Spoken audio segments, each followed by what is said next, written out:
మాదాపూర్ చందా నాయక్ తండాలోని రిసోర్సెన్స్ శాతవాహన క్యాంపస్ 3 హాస్టల్లో విద్యార్థుల ఆహార భద్రతపై తీవ్ర ఆరోపణలు కలకలం రేపుతున్నాయి.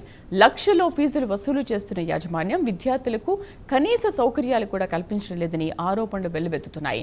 హాస్టల్లో అందిస్తున్న భోజనంలో పురుగులు, బొద్దింకలు కనిపించాయని విద్యార్థులు ఆందోళన వ్యక్తం చేశారు. అన్నంలో పురుగులు, సాంబార్లో బొద్దింకలు ఉన్నాయని చెబుతూ ఈ విషయాన్ని హాస్టల్ నిర్వాహకుల దృష్టికి తీసుకెళ్లినప్పటికీ సరైన స్పందన రాలేదని విద్యార్థులు ఆరోపిస్తున్నారు.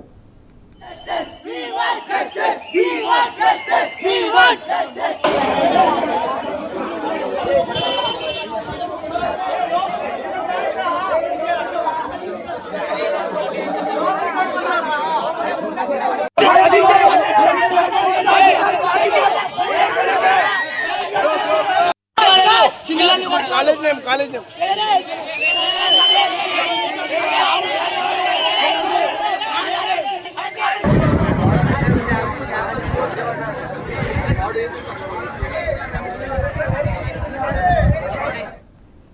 అయితే ఇది ఇలాగే ఉంటుంది, తినాల్సింది అన్నట్టుగా సిబ్బంది నిర్లక్ష్యంగా సమాధానం ఇచ్చారని విద్యార్థులు ఆవేదన వ్యక్తం చేశారు.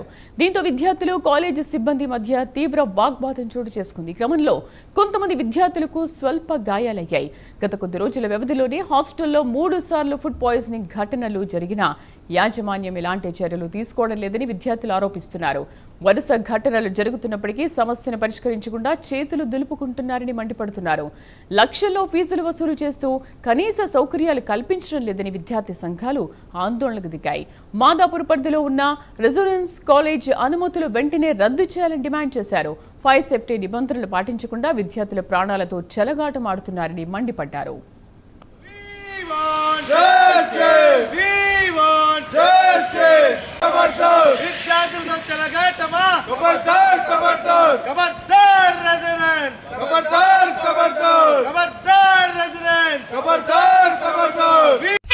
కాలేజ్ లో మాదాపూర్ లో గల నిన్న రాత్రి సడన్ గా ఫుడ్ పాయిజన్ అయిందని చెప్పి 330 మంది ఉన్న క్యాంపస్ లో 42 మందిని హాస్పిటల్ తరలించి దాని మీద నిలదీయగా విద్యార్థుల్ని నిలదీసినప్పుడు ఉన్న స్టాఫ్ ఎవరైతే ఉన్నారో వాళ్ళు దుర్భాషలు అనడమే కాకుండా వాళ్ళ మీద విచక్షణ రహితంగా దాడి చేయడం ఎంతో బాధాకరం, ఎంతో శోచనీయం.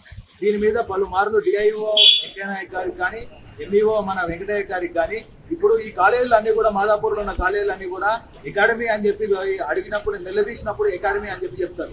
మరి అకాడమీ పర్మిషన్ ఇవ్వాల్సిన బాధ్యత ఎంఈఓ గారి చేతిలో ఉంటుంది. మరి ఎంఈఓ గారు ఏ దొంగలో వండుకొని మరి నిద్రపోతున్నారో అర్థం కావట్లేదు. రెసిడెన్స్ కాలేజ్ లో ఫుడ్ పాయిజన్ అని చెప్పి దాదాపు 4 సార్లు ఫుడ్ పాయిజన్ అయింది. ఇప్పటి వరకు యాజమాన్యం స్పందించట్లేదు.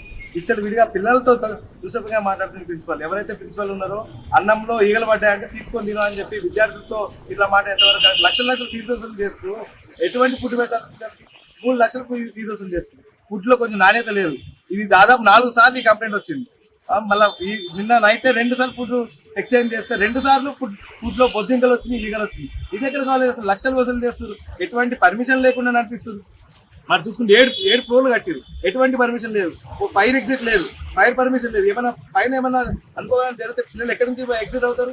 ఈ మినిమం కామన్ సెన్స్ ఈ రెసిడెన్స్ కాలేజ్ ఒకటే డిమాండ్ చేస్తున్నాం.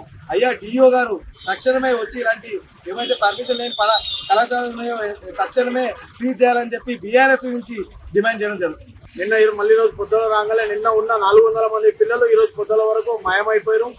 సెల్ఫ్ అవుటింగ్ ఇచ్చేసి పిల్లలకి ఫుడ్ ఇష్యూ ఇప్పటికీ గత 2-3 సార్లు అయింది. ఇది ఒక్క క్యాంపస్ లోనే.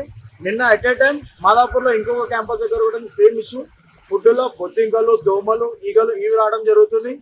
సార్ ఇవి వచ్చినాయి అని చెప్తే అవి తీసేసి పక్కన తినడం చెప్పడం, నిన్న పోలీసు వాళ్ళు వచ్చి మళ్ళీ పిల్లల మీదనే లాఠీలు లేపడం, వాళ్ళ లోపల పంపించడం, విద్యార్థి సంఘాల మీద దాడులు చేయడం ఈ కామన్ అయిపోయింది. ఏ క్యాంపస్ లకి కూడా పర్మిషన్ లేకుండా నడిపిస్తున్నారు. ఒక ఫుడ్ నాణ్యమైనది ఉండదు. ఎక్కువ మాట్లాడితే పిల్లల్ని తిడతారు, వాళ్ళ పేరెంట్స్ కి చెప్తారు, బ్లాక్మెయిల్ చేస్తారు. పేరెంట్స్ కి చెప్పేసి 3 లక్షల ఫీజు సంవత్సరానికి తీసుకున్న 2 సంవత్సరాలకి 6 లక్షల ఫీజు, 6 నుంచి 7 లక్షలు ఏం చేస్తున్నారు? ఒక డిఐఓ ఇప్పటిదాకా ఏ క్యాంపస్ కి కూడా వీళ్ళ క్యాంపస్ల మీద ఒక తగిన చర్య తీసుకోలేదు ఇప్పటిదాకా. తక్షణమే దీని మీద చర్యలు తీసుకొని సీజ్ చేయాలని చెప్పి టీఎస్ఆర్ఎఫ్ నుంచి డిమాండ్ చేస్తున్నారు.